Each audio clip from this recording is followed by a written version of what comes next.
Oops, see, I gotta shut the volume off. Okay, so now our parish site is on. And we'll get those to join us here, and then we will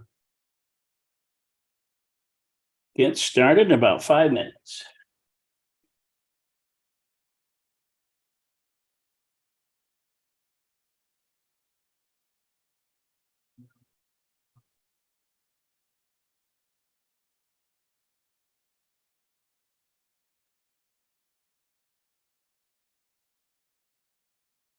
Okay.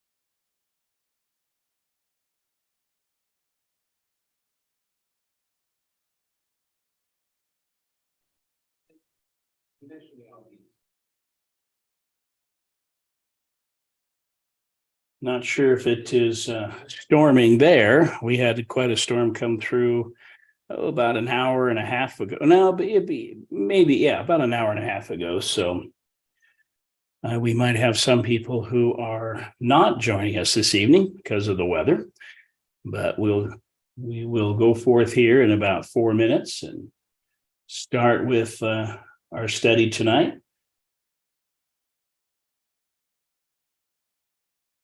Hello to the Hutchinsons.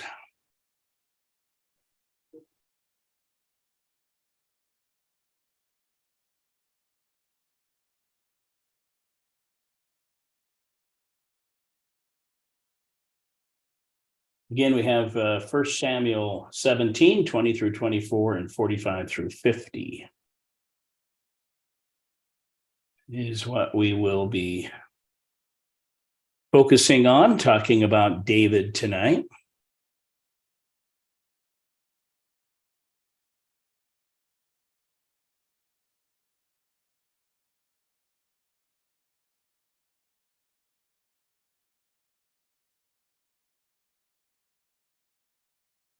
And let's see, who do we have on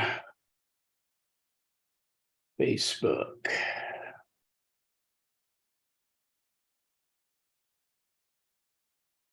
Let's see if we can find us.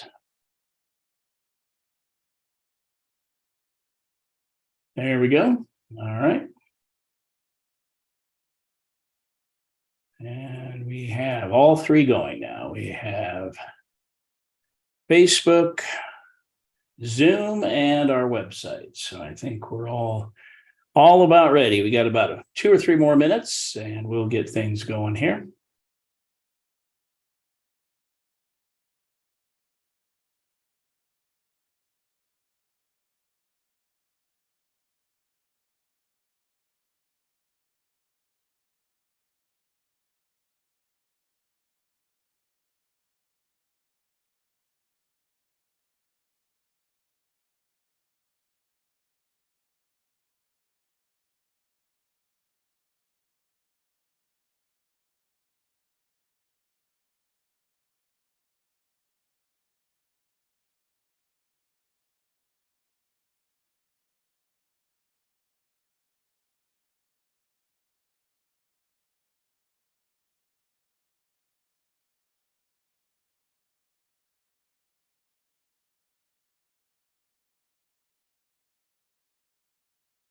All right, so we have the Hutchinsons, we have Betty joining us this evening over on the website. Bill Arnett is with us. We have folks over on Facebook. So we welcome all of you, and we'll be starting here in just about a minute or two with everybody. And again, I put in the chat, we're doing 1 Samuel 17, 20 through 24, and 45 through 50. We're talking about David tonight, as we continue as our look at some of the very important people in the Bible. something we probably wouldn't have thought. Well, good evening, Pat. Glad to have you with us this evening. We got some hail and wind and rain out here at the lake a little while ago. Thank goodness the hail wasn't very hard, but we got a lot of it. We had piles of it around. All right, so we'll give everybody just about another minute here, and then we'll move on.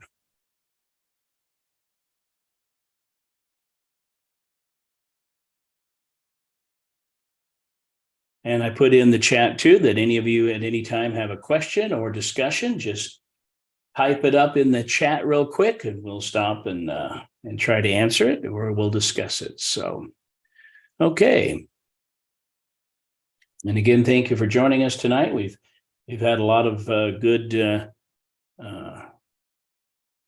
characters that we've gone over so far. Abigail, who was very someone who sacrificed a lot to show her faith in God. We have Ananias and Saul, and then today we're looking at David, and then we have 2 Wednesdays left, and then we'll break for the summer until next fall, and we'll be looking at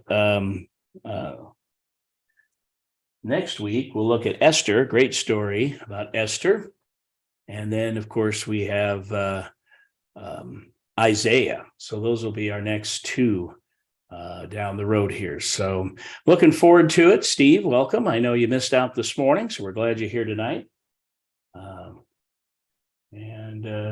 Here we go. Thunder and lightning and just under a tenth of rain, Betty. All right. Well, we did have the thunder. We had the lightning. Plus we had the hail and we had the rain. So glad you didn't have the hail. We don't need a lot of that. Some people already lost their flowers out here this evening, our neighbors. So yeah, that was, but that's this time of year. So, okay. So if you want to join me, we're going to kind of begin in the Bible with 1 Samuel. And we're going to start with, this is very familiar story because it's about David and Goliath. And that's where our focus is going to be. And some of the things we may not have looked at when we've heard the story or even read the story ourselves. And of course, that's what I like about Max Lucado's book, is that he kind of goes into depth and some of the things that we may not have paid attention to or even realized. So we'll start with verse 20. It said, early in the morning, David left the flock in the care of a shepherd, loaded up and set out as Jesse had directed. He reached the camp as the army was going out to its battle positions, shouting the war cry. Israel and the Philistines were drawing up their lines facing each other. David left his things with the keeper of supplies, ran to the battle lines, and asked his brothers how they were. As he was talking with them, Goliath, the Philistine champion from Gath, stepped out from his lines and shouted his usual defiance, and David heard it. And whenever the Israelites saw the man, they all fled from him in great fear. And then we're going to jump up to verse 45. It said, David said to the Philistine, you come against me with sword and spear and javelin, but I come against you in the name of the Lord Almighty, the God of the armies of Israel, whom you have defied. This day the Lord will deliver you into my hands, and I'll strike you down and cut off your head. This very day I will give the carcass of the Philistine army to the birds and the wild animals, and the whole world will know that there is a God in Israel. All those gathered here will know that it is not by sword or spear that the Lord saves, for the battle is the Lord's, and he will give all of you into our hands. As the Philistine moved closer to attack him, David ran quickly toward the battle line to meet him. Reaching into his bag and taking out a stone, he slung it and struck the Philistine on the forehead.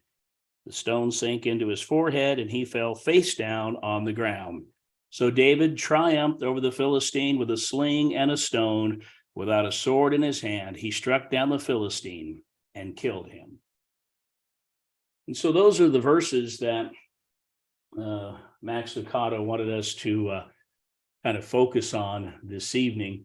And again, if you have the book, you can join along, or you could just listen as I read to you what Max Lucado's thoughts were about those verses.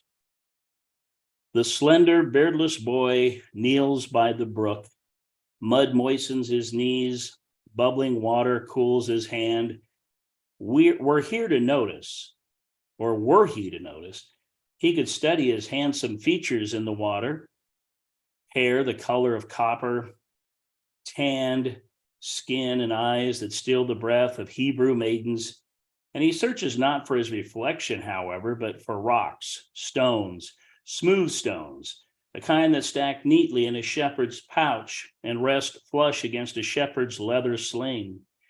Flat rocks that balance heavy on the palm and missile with comet crashing force into the head of a lion, a bear, or, in this case, a giant.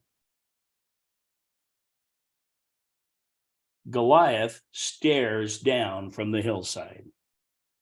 Only disbelief keeps him from laughing. He and his Philistine herd have rendered their half of the valley into a forest of spears. Now Goliath towers above them all, 9 feet, 9 inches tall, wearing 125 pounds of armor and snarling like the main contender at the World Wrestling Federation Championship night. He wears a size 20 collar, a 10.5 hat, and a 56-inch belt. His biceps burst, thigh muscles ripple, and he boasts through the canyon, "This day I defy the ranks of Israel. Give me a man and let us fight each other." No Hebrew volunteers, not until today, not until David. And David just showed up this morning. He clocked out of sheep watching to deliver bread and cheese to his brothers on the battlefront. And that's where David hears Goliath defying God. And that's when David makes his decision.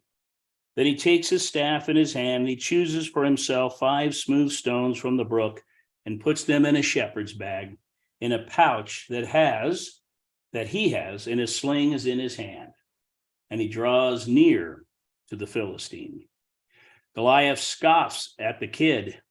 Probably he's probably felt kind of slighted that this is what Israel is sending to defy him.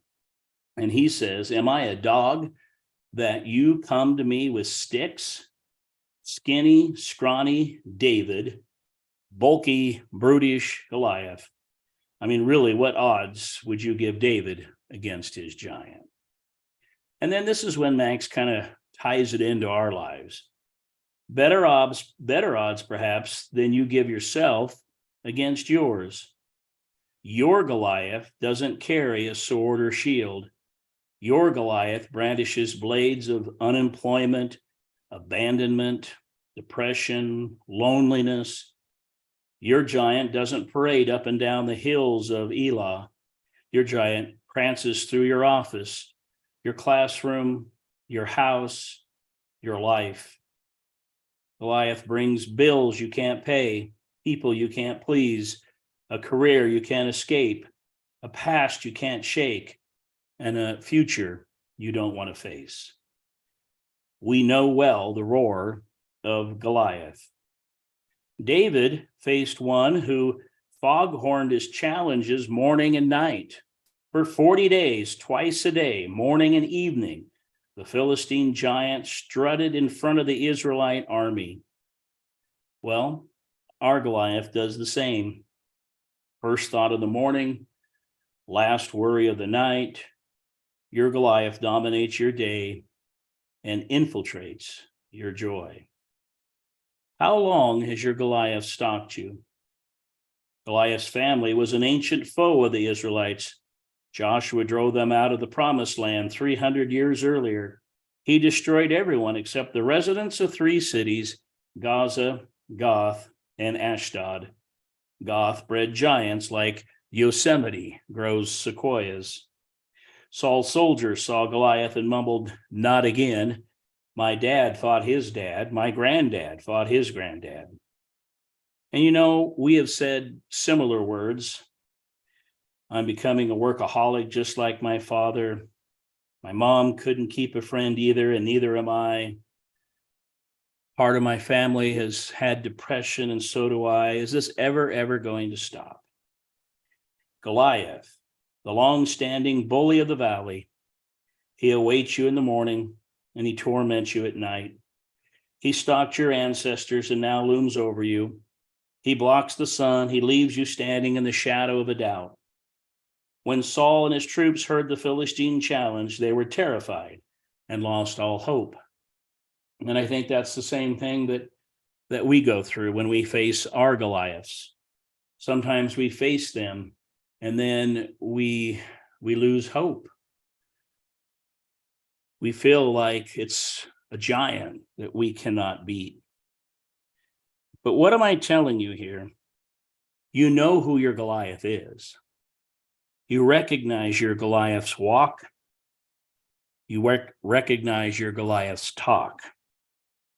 You've seen your Goliath. The question is that all you see?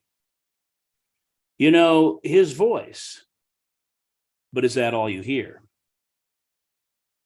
And this is where I think we miss the story of David. This is where we see and read, and we always focus on David slewing the giant, but we miss the real point here. David saw and heard more. Again, we read the first words he spoke, not just in the battle, but in the Bible. David asked the men standing near him, "What will be done for the man who kills the Philistine and removes this disgrace from Israel? Who is this uncircumcised Philistine that he should defy the armies of the living God?" You see, here's the difference.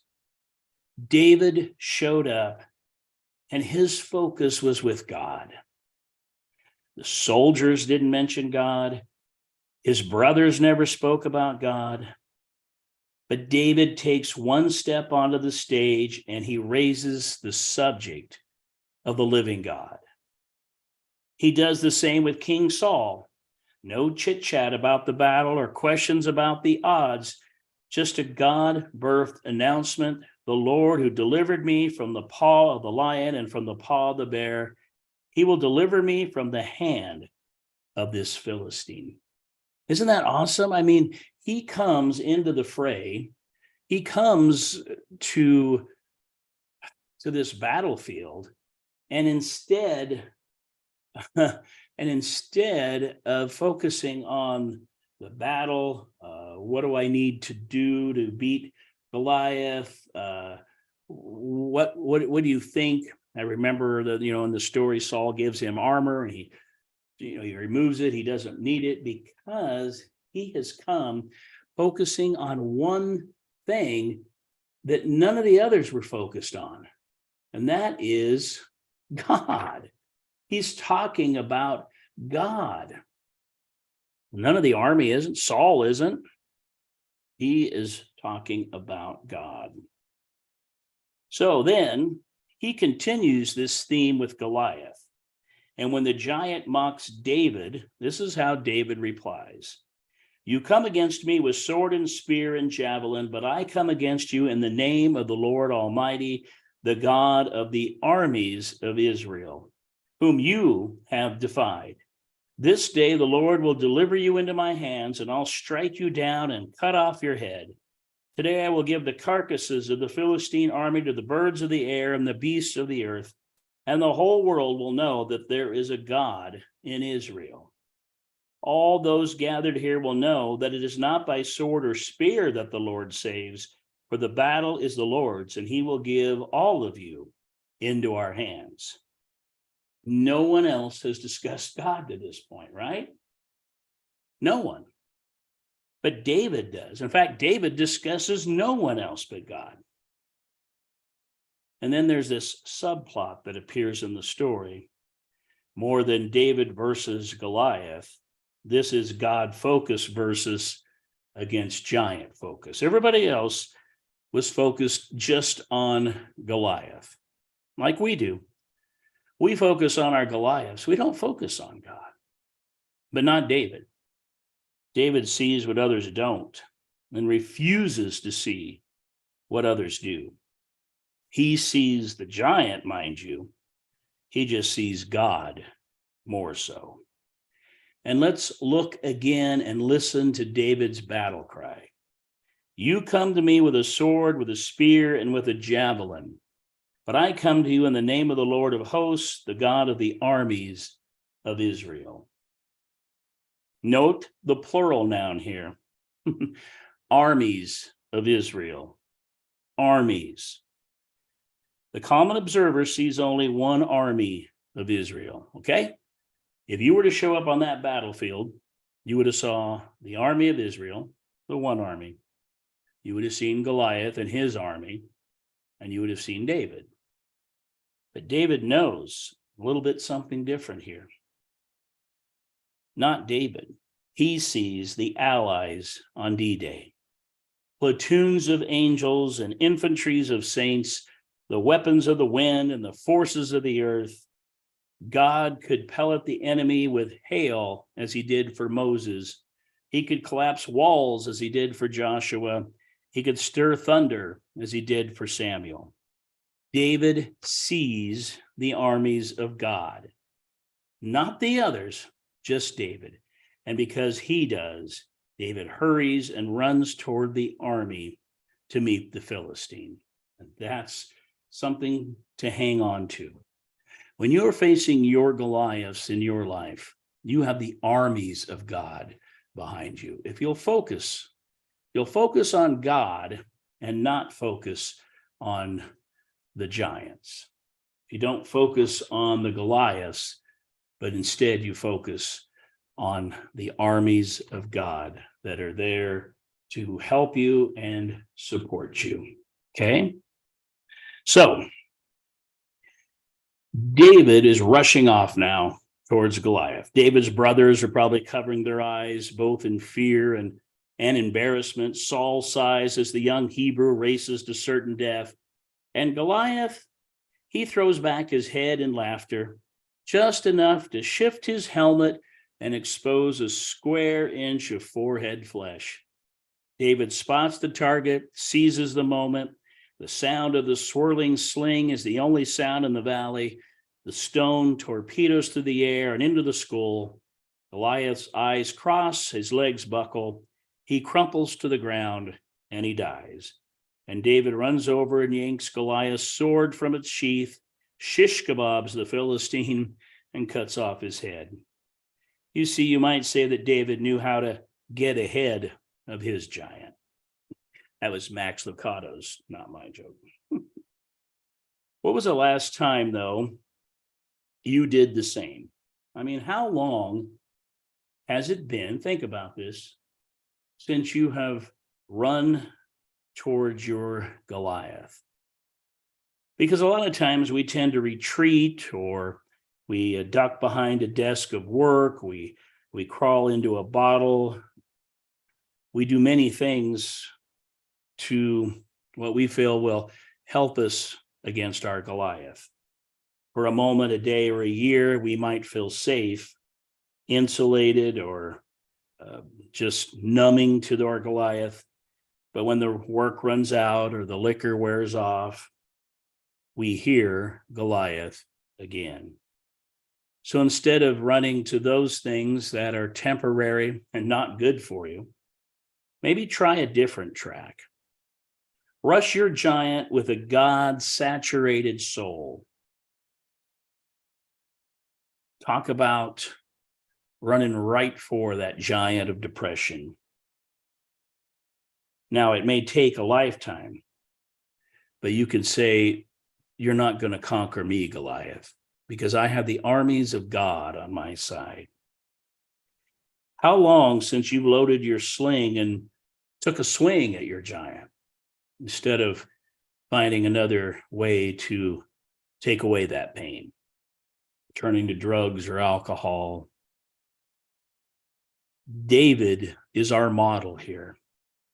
And this is very important. God called David a man after my own heart. We looked at Acts 13, verse 22. He gave that appellation to no one else, nobody. He didn't say that about Abraham. He didn't say that about Moses. He didn't say that about Joseph. Paul was an apostle. John was a beloved one, but none of them were tagged a man after God's own heart. Just David. And one might read David's story and say, what? I mean, what did God see in him? I mean, he, if we all know, he sinned many times. He fell as often as he stood. He stumbled as often as he conquered.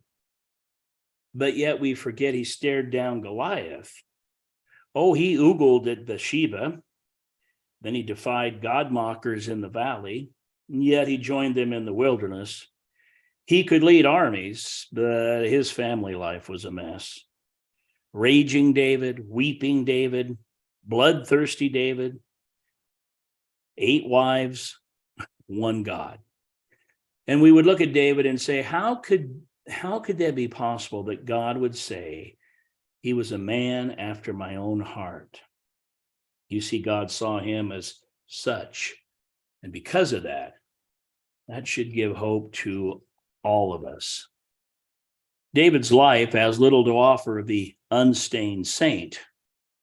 And sadly, straight A souls will find David's story disappointing. But I think to so many of us, we find David's story reassuring because we ride that same roller coaster that David does. There are days when we do so good, and then there are days when we maybe sin more than others. In David's good moments, no one was better. In his bad moments, could one be any worse? The heart God loved was a checkered one. Well, we need David's story because there are giants lurking in our lives: rejection, failure, revenge, remorse. And these are giants that we must face, but we do not need to face them alone. You see, if we would just focus on God first and the armies of God, then our giants can fall. And there were times that David did focus on God and his giants fell. And then there were days he didn't and David fell. So let's test this theory. We're going to read 1 Samuel 17, and we're going to list the observations David made regarding Goliath. And we're not going to read the entire chapter. I'm just going to point out to you there's only 2 points here in these verses that he made regarding Goliath. One statement to Saul about Goliath, and that was in verse 36, and one to Goliath's face when he said, "Who is this uncircumcised Philistine that he would defy the armies of the living God?" Okay, so there's only 2 times that he focuses on Goliath. The rest of the times, who's he focusing on? All right, let's find out.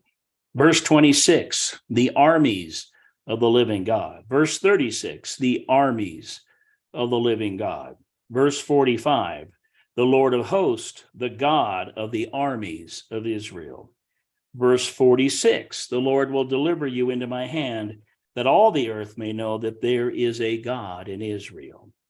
Verse 47, the Lord does not save with sword and spear, for the battle of the Lord's, and he will give you into our hands. 9 references. God thoughts outnumbered the 2 Goliath thoughts. Do you ponder God's grace 4 times as much as you ponder your guilt? Probably not, but we should. Is your list of blessings 4 times as long as your list of complaints? Probably not. Is your mental file of hope 4 times as thick as your mental file of hopelessness?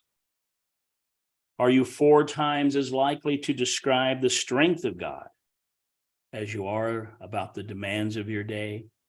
Probably not. No? Then David is your man. Some note the absence of miracles in his story.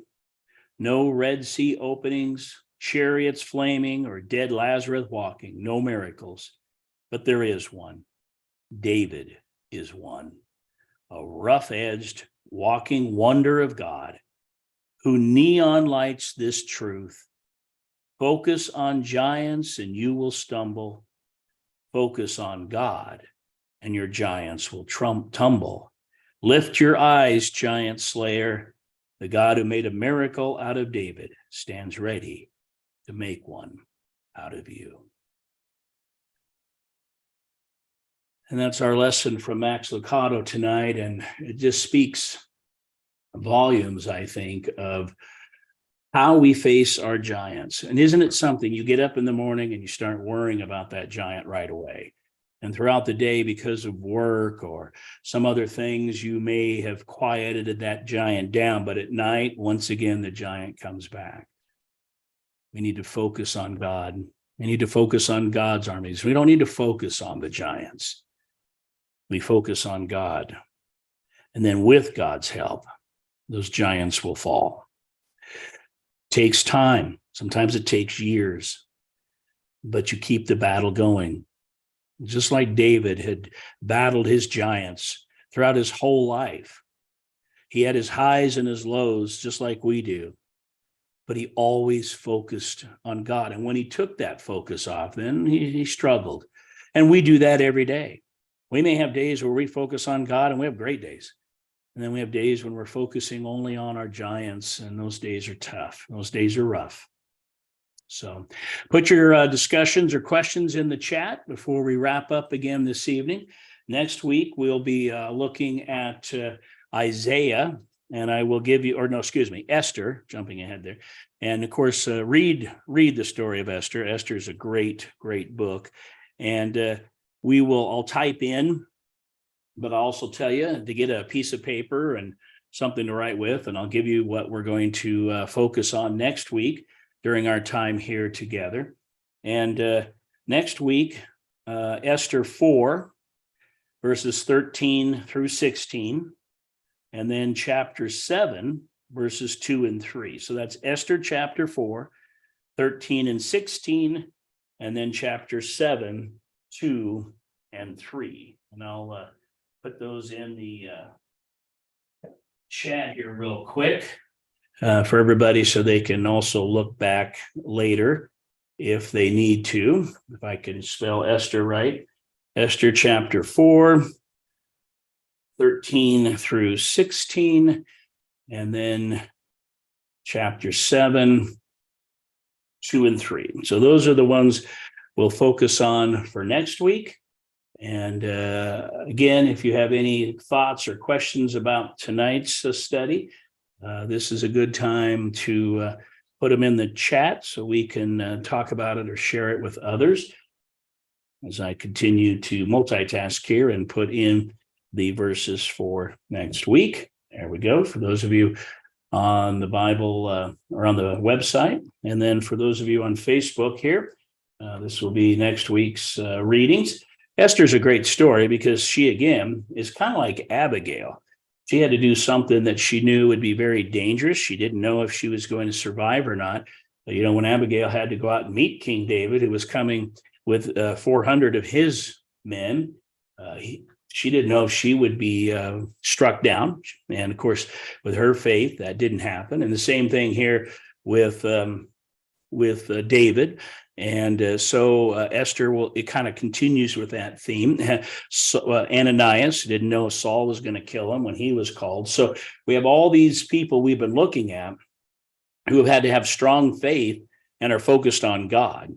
Because if they weren't focused on God, it might have turned out a little bit differently. Okay, Steve, if you would like to go ahead and have a comment, I think, and I'm not sure if this I think this will work. I'm going to allow you to talk, Steve, and I'll turn your microphone on, or you can just chat. If you have a question, you can write it in the chat real quick. I have opened up the chat, so it's there. We'll see how this works. If you want to, I think if you turn your microphone on, you can ask a question, and I don't know if we'll be able to hear it. I would suggest you chat if you can, and put in your question in that way. That would probably be the best way to go. But because I know we can hear you, some of us can hear you. I'm not sure I'd be able to hear you, but that's okay. I'm looking at all the others also to make sure. Thank you. Yeah, appreciate the comments, and we will pass those along. And maybe I'm just going to give Steve a little bit more chance here. Let's see if I can get this, get his chat to go here. Dun-dun-dun. Still working on technology, but it's going well. But we're glad that this is an opportunity, especially with tonight, with all the storms going around. It was probably good for a lot of people to be. Okay, I got asked a question. The name of the Licados book's name. Yes, the book is called They Walked with God, 40 Characters Who Inspire Us. So that is the book. It's a tremendous book. You should, if you can get it, just to read, because and there are discussion questions which we ask, or you can also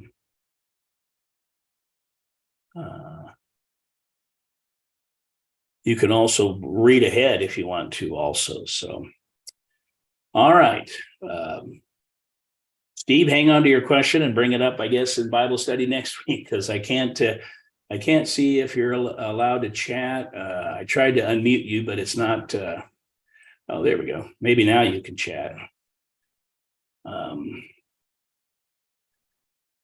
Let's see here. So again, the book is Max Lucado's They Walked with God. And I know they had some in the Bible supply store in North Platte. And I think